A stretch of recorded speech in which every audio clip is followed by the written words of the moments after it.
questions we wrestle with as Christians about who God is, how do we live out our faith, what is the Bible, what is the truth of the Bible, what are we supposed to believe, how are we supposed to live.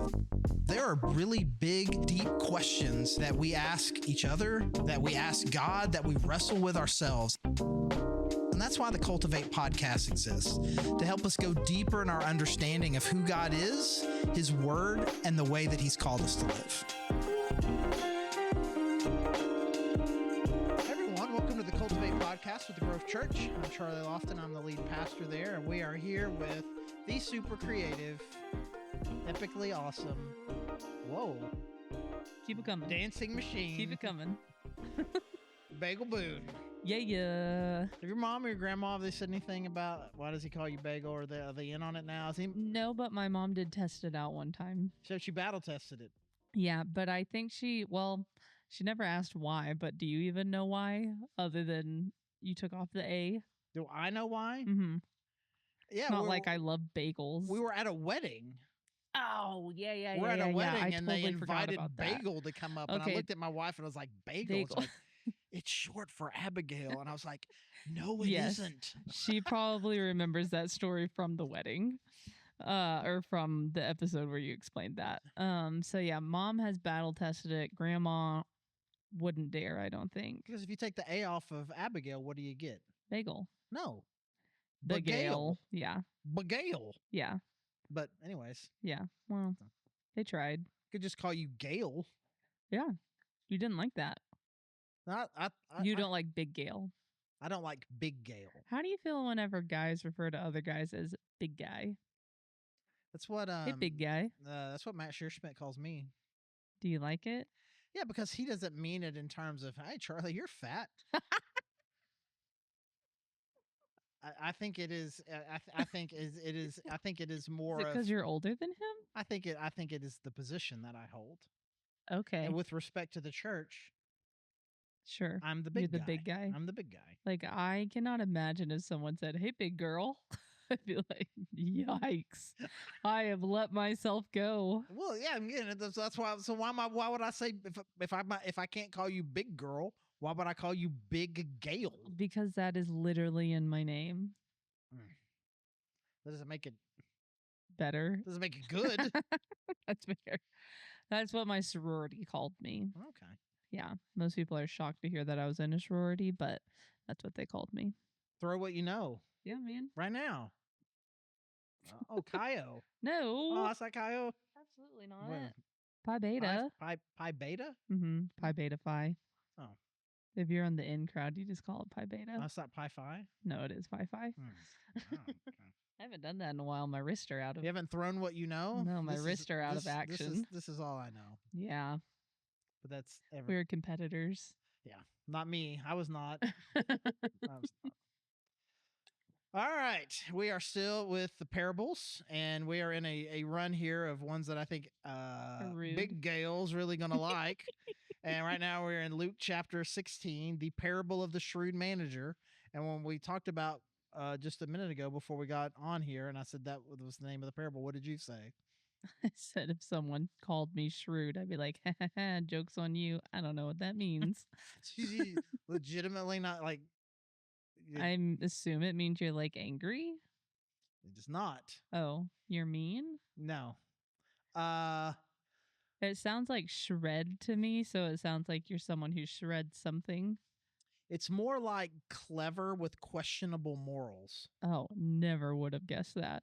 So and I hope nobody ever calls me that. Right, like I am like with my money, I'm very creatively clever, but I'm also not some avid rule follower. Okay.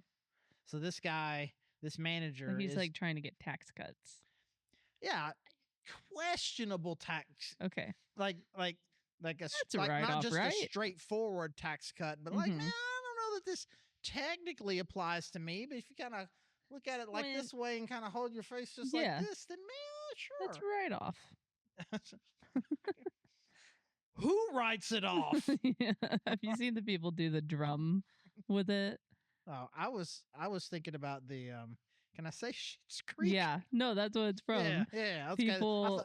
People. I've not seen it with any. They'll any like drum. dub a like drum beat over it and make it into like kind of a rap of Oh, maybe that's like, nice. that's not a write-off. The write-off people.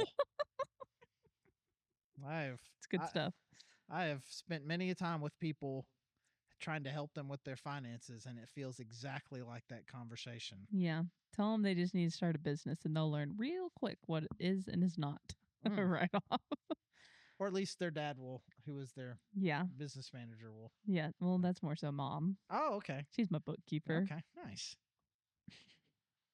Anyways, I was about to ask you a whole bunch of questions about your business, but that's not what we're doing You here today. should. Not right now. TED Talk on business. Luke 16, verse 1. Jesus told his disciples, all right, okay, context already. Talking to He's a small talking group. to his disciples. He's not in a crowd. There was a rich man whose manager was accused of wasting his possessions. So he called him in and asked him, what is this I hear about you? Give an account of your management, because you cannot be my manager any longer. All right, so great. Just like the setup here. You're the business owner. This was not spurred from any type of question. He's just no, this is telling them. Yeah, so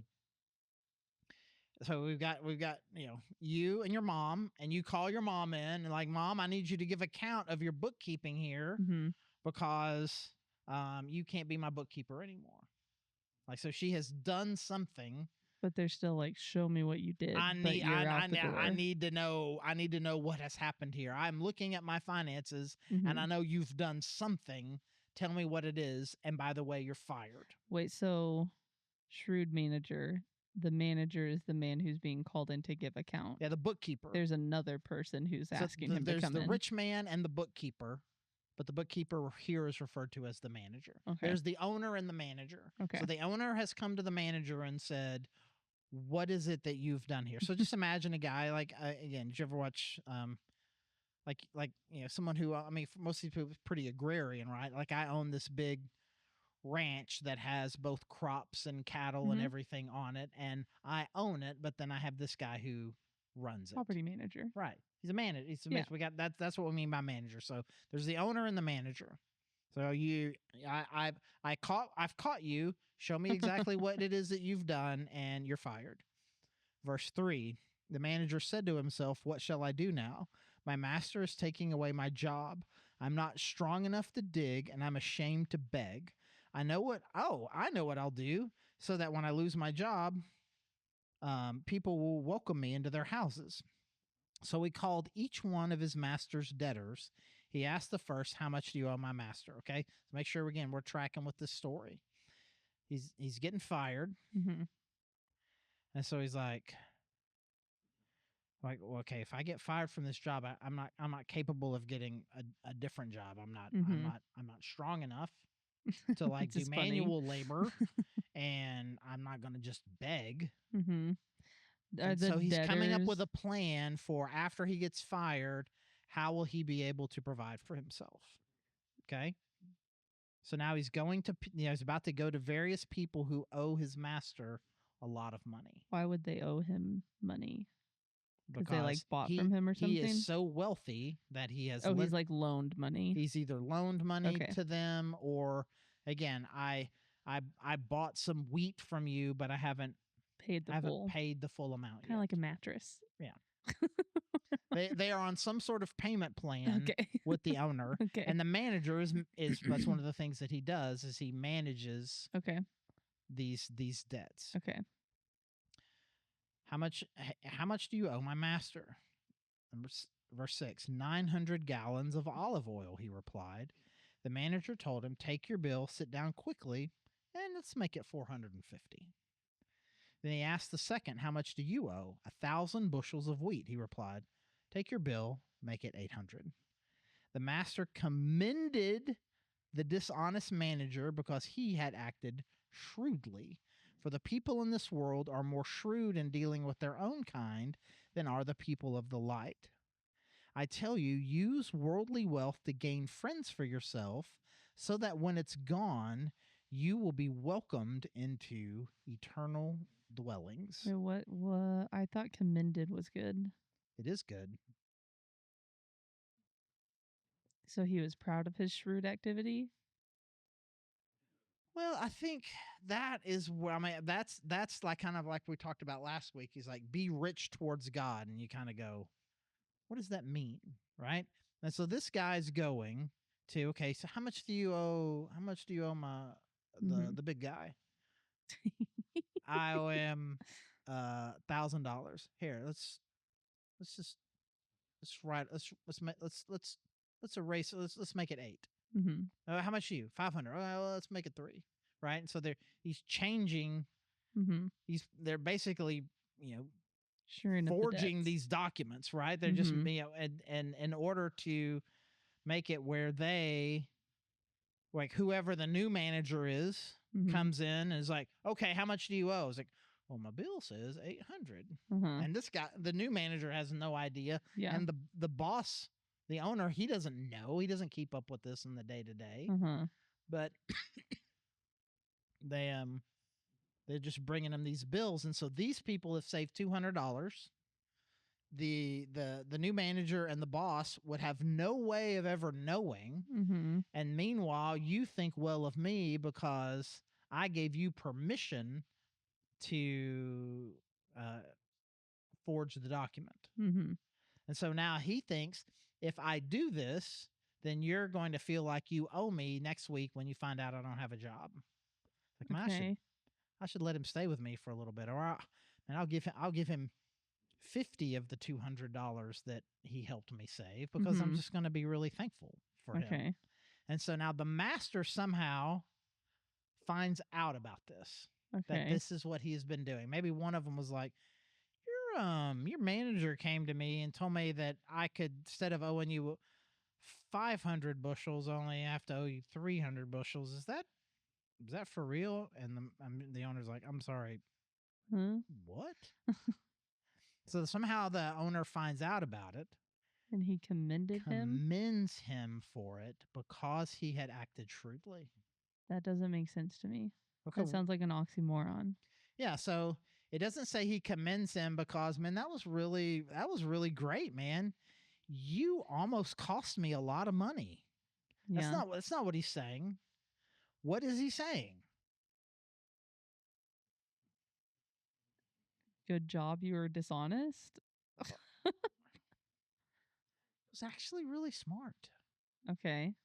And that was actually, you ever, sometimes like you're watching a show and you find yourself kind of rooting for the criminal, and you're like, it was actually a really good idea. Yeah. Yeah. It was an immoral idea. It was a bad idea. When Walter White chooses to use the fumigated houses, I was like, that's brilliant. Yeah. Brilliant. That Mhm. was really, really smart. That evil thing that you just did, Really that well was done. real. I mean, it was good job by you. Okay. And so even though it was costing the owner money, Mm-hmm. because the master probably knows, I don't know how many times he did this, the number of people he did with this. One person told me, but there may be 10 others I don't know, and I'll never be able to know. Mm-hmm. And so even though this is costing me money, it's like, I respect the game. Yeah. Okay. Well, I mean, that was smart. I mean, that was a really good idea. And also, now I'm going to throw you in jail now, but I again, it doesn't really say Okay. what the master does next. Okay. He just, even the person who lost money in the process had to look at it and say, man, game Got it respects done. game, man. I'm like, good. Yeah. That was clever. Mm-hmm. That was clever. Mm-hmm. And so I think Jesus has him be the one that commends him to make us stop and think about it. Like, even though he was a worldly person doing something dishonest, it was actually thoughtful and clever. Okay. Savvy. Savvy. Okay. Savvy. Okay. That is a morally pure word for shrewd. Mhm. Shrewd has some moral ambiguity to it. Yeah. Savvy is, You cut corners and figure this out. yeah, savvy is more, again, now shrewd, once you're cutting corners, you move You're from savvy to shrewd. shrewd. Okay. Savvy is, I've used the entire, Creatively got I've this creatively used all of the space available to me. done. Mm-hmm. Shrewd is I've colored outside the lines a little bit. Okay. A savvy person uses everything inside the lines. A shrewd person colors outside the lines. Okay. And even the person who lost something recognizes how smart that was. Yeah.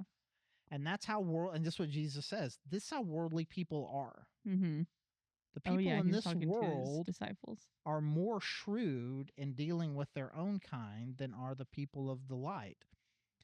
Like, bad people are smarter than good people, which is a wild thing to say.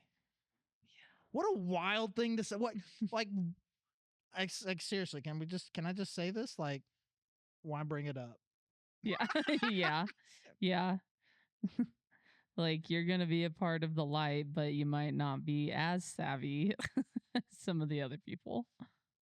So for the people in this, they are more shrewd in dealing with their own kind than are the people of the light. So there are people who understand how to use money, power, and influence to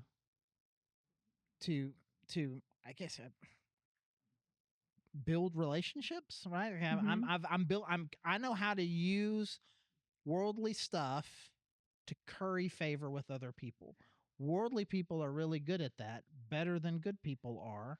So and I tell you, if we thought Jesus was off the rails before, okay, I tell you, use worldly wealth to gain friends for yourselves, so that when it is gone, you will be welcomed into eternal dwellings.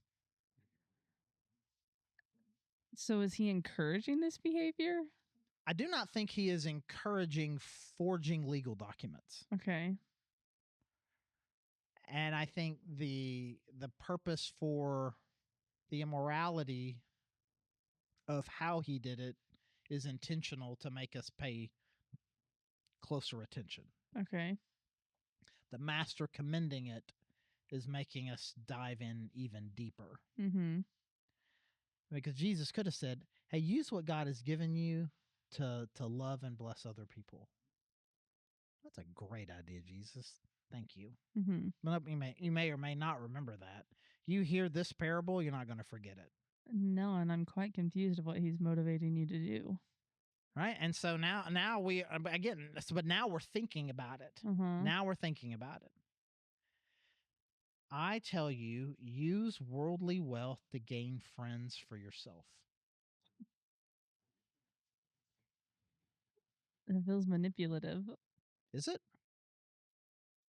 Is inviting people over to your home, is that manipulative? I guess not. I was assuming it in the way of like buying friends. Is paying for somebody's coffee, is that manipulative? No, it's generous. Right? Giving somebody gifts. Man, all of those are good things, aren't they? And it could easily be love bombing. Yeah. Please. I reject you and your Gen Z millennial nonsense. Love bombing. It's a thing. Yes. Fine. But that's not, I mean, anything could be done in excess, but that's not what we're talking about here. Okay. We're talking about, again, so what Jesus is saying is like, take what you have and use it to make friends. Okay. And to be kind to people. And where our way of thinking about morality really starts to not like this is, but you should just be doing it because it is a good thing to do. You shouldn't be thinking about the rewards you'll get for it. Yeah. You shouldn't. Yeah. I shouldn't take you out for lunch thinking she's going to like me, which is good. And God's going to be happy with me because I did something nice. And so I'm going to get Jesus points for this. You shouldn't. You should just do it without any thought to any Jesus points. And you know who says something very much like that? Jesus does. Okay. When he says you should, when you give, like if you give money with your left hand, you should do it in such a way that your right hand doesn't even know what's going on. Yeah. Like not only should no one else know that you're being generous, your other hand shouldn't even know that you're being generous. And so he speaks out against those very particular motives. Okay. So you should not give in such a way as like, hey guys, look at me. I'm a great person. Cling, cling, cling, cling, cling, cling, cling, cling. Is that the coins falling in? Yeah. So that's not good. That's not good. But use your worldly wealth to gain friends for yourself. Use what God has given you to make friends. It's a great moral. People do like generous people. We have a house with a pool now. Mm-hmm. And like, hey, you want to come use my pool? Mm-hmm. You know, the bad guy, the bad manager is like, I'm going to let them do this because maybe one day they'll be rich and will feel like they owe me. Mm-hmm. Or if I'm ever in a bad way, they're going to owe me. Yeah. But using what you have to make friends, being strategic with what you have. Don't be evil, but being strategic to do things that matter with your money. Last week, we talked about being generous towards God. This is a subset of that, but also kind of think about the 2 great commandments: love God, love people with what you have. Mm-hmm. And you should think about it at a minimum. You should think about it strategically. So you're stepping outside of selfishness into thinking, hey, I want to love people with what I have. But even still, if you're being shrewd about it, that removing selfishness and greed from the equation and being a generous person actually will ultimately work to your advantage in the long term. Yeah. So that when it is gone, you will be welcomed into eternal dwellings. Because there will come a time where you will be completely separated from your money. Yeah. But if you have a right attitude about money, you've spent your life well. Then you will have spent your life well. And when you get into eternity, your eternal dwellings will be great. Your attitude here will reflect your reality here. And so it actually is to your advantage. It is shrewd to consider that, to consider if I make small investments here, it's going to give me great investments here. This dude, in an immoral way, says, hey, we're just going to take a few minutes. We're just going to forge these documents here a little bit. And then that's going to have a payoff for me later. And even the person that lost money was like, that's actually smart. That's actually smart. You have access to everything that God has given you. Will you use it strategically to both their and your advantage? That was like a goose chase. It's just like, that's just not the kind of thing that you think that Jesus would bring up. Right. It does not sound like it. I will say this. I'm not going to say it doesn't sound like Jesus. It does not sound like our caricature of Jesus. Yeah. I feel like this is one that if a lot of people read it on their own, they could get quite confused in it. But it makes me happy that we're doing this podcast. I think that is the difference. And not to be one of those guys, sometimes I hear people start talk like this, I kind of like roll my eyes. I'm like, it just sounds so pretentious. But it really is the difference between a more Western way of teaching versus an Eastern way of teaching. I teach in a very Western style. I try to make it as clear as possible. Yeah. And use illustrations to back it up. And A leads to B, B leads to C. You tell some vague random story that has a point that I'm not sure I get. I'm like, that's not helpful. That's not clear. But it leaves people to walk away and ponder. Clear is the point for me. Jesus clear is not the point. Yeah. You leaving with something. He wants people to. Yeah, I want you to be thinking about this tomorrow. Because once you get to the deeper point, and you have to have done more work to get there, the point will sink in better. Than if I just shot it to you straight. Hey, be generous with your money. It's good for them. Yeah. And for you in the future. Be kind. Be generous to make friend. Use what you have to love your friends, and then God will bless you for it someday. Yeah, That's okay. straightforward. Yeah, that's great. Thanks. This kind of reminds. This is gonna be a really weird connection, but I love Criminal Minds, and they quote random. Is that the Profilers one? Yeah. Okay. Behavioral unit or whatever it is. Because all there's so many crime shows right now. I know. I get My two favorites are NCIS and Criminal Minds, but throughout the show they quote like random thought leaders, whatever. Could be Yoda, or it could be Tolstoy, or thought leaders. Yeah. Yeah. Like Yoda. But could be just like tons of different things, and they're like ambiguous sounding quotes. But I do find myself thinking about it throughout the episode. And then I'm like, oh, that's a good application of it. Like you obviously constructed the storyline to reflect the conundrum that you presented through this quote. And even I recognize the difference between a movie that I like to see on a Monday afternoon where things blow up and it's fun, but I'm not thinking about it anymore. And a movie that like really stumps you. Makes me think. I have to think about it. Like I talk about, I hate movies that stop rather than end. Like it comes to a full conclusion and resolution, and then the movie is over. As opposed to at some point, it just stops and there is no resolution. That I'm really angry at that movie. Okay, but it works. You think about it. I'm thinking about it. I mean, Layla and I saw a movie a few weeks ago, and she brought it up again the other day. So, Dad, what do you think was really going on there? And we talked about it for a while. Yeah, I wouldn't say sticks with you. Yeah, because like okay, so what was that? What was that? Yeah, and that is his. Jesus definitely has what we would call now a more artistic approach to communicating, and the whole Bible's that way. Somebody was trying to discredit the Bible on the internet the other day by talking about how immoral some of the people are in the stories, and I'm like, yeah. I mean that's the point. Yeah. Like, do you need everything to have a disclaimer at the front?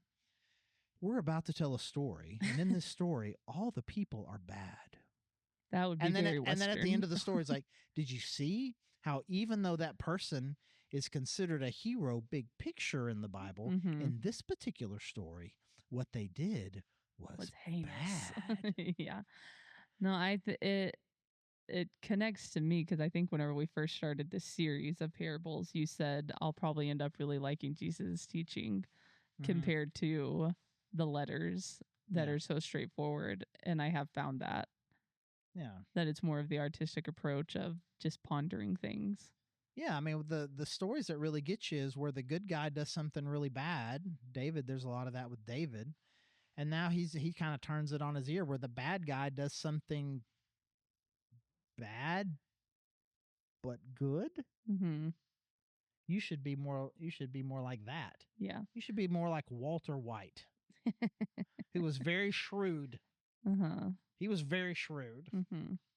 But you're like, I'm not trying to emulate his morals, but anyways, Walter White's from Breaking Bad. I should realize. We don't like heavily recommend, but recommend. I don't? I don't know. It's kind of like dicey. Okay. Yeah, for sure. But if you're into a good storyline, that's one of the best. Yes. Fair enough. Well, thank you, as always. And thank you for joining us. And again, we would love all your questions to know that you are listening. Anything we can do, we'd love to hear about it. And thank you for listening, and we'll see you next time. Thank you for listening to the Cultivate podcast. Our hope is that you are taking steps to go deeper in your faith, that you are asking big questions and you're looking for answers. We hope that we can be a resource for you through our podcast and any other way that we can help you. You can find all our episodes anywhere that you can find podcasts, including YouTube. And again, thank you so much for joining us.